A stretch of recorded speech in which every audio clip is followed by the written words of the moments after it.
Unfortunately, we have yet another politician to keep an eye on in relation to the JE files. Yes, you heard that correctly.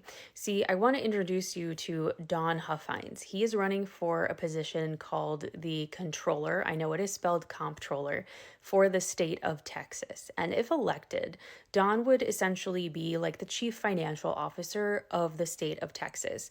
So he would be in charge of things like tax collection, revenue forecasting, managing the finances in general, investments, etc.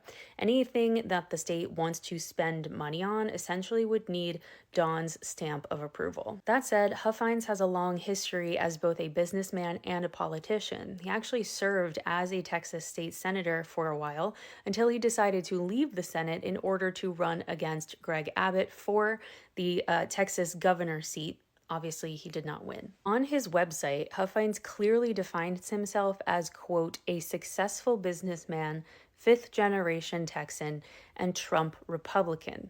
Notice he says Trump Republican, because this next part of the story is going to blow your mind. This is Zorro Ranch behind me. It is the former Epstein-owned ranch located in New Mexico. You might remember it from such files as EFTA 000204945. Yes, go look that one up. It is still on the DOJ website as I am making this video on Monday, March 9th, 2026, around 10:45 p.m. East Coast time. And trigger warning, when you read this document, the descriptions are graphic. It is the testimony of a man who, at the time as a teenager, met Jeffrey Epstein in California.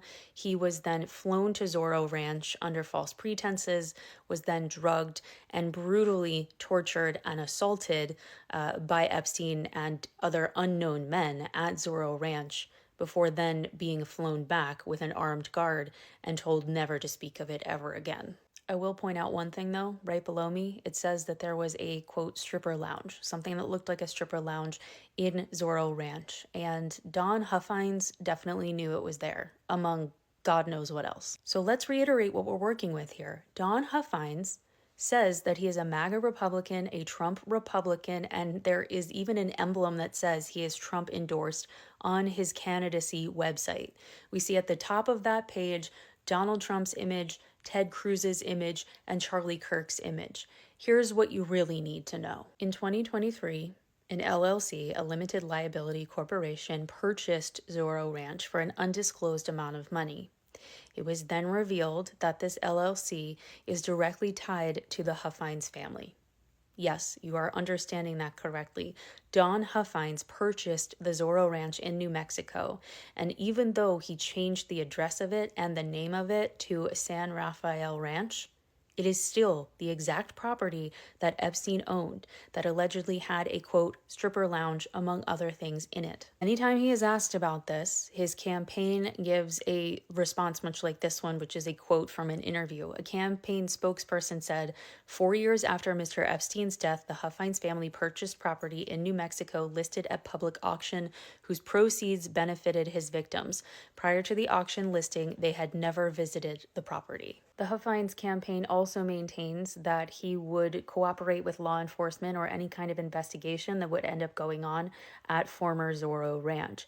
That being said, it's just interesting to me, as someone who likes to check for receipts, that in a local news story published February 25th, 2026, we learn that the owners, aka the Huffines family, were ordered to stop any sort of construction or renovation that they were doing at the ranch because they lacked permits. So they purchased the ranch. He starts running for this position in Texas. He gets endorsed by Trump. And then suddenly, without any kind of permits, he starts just renovating, tearing things down, doing whatever he's doing there. Mind you, this is allegedly the resting place of 2 girls who have never been found. These are the facts. This is what I have. Share this story and you will have to come up with your own conclusions, because that's as far as I've gotten. Leave your thoughts in the comments.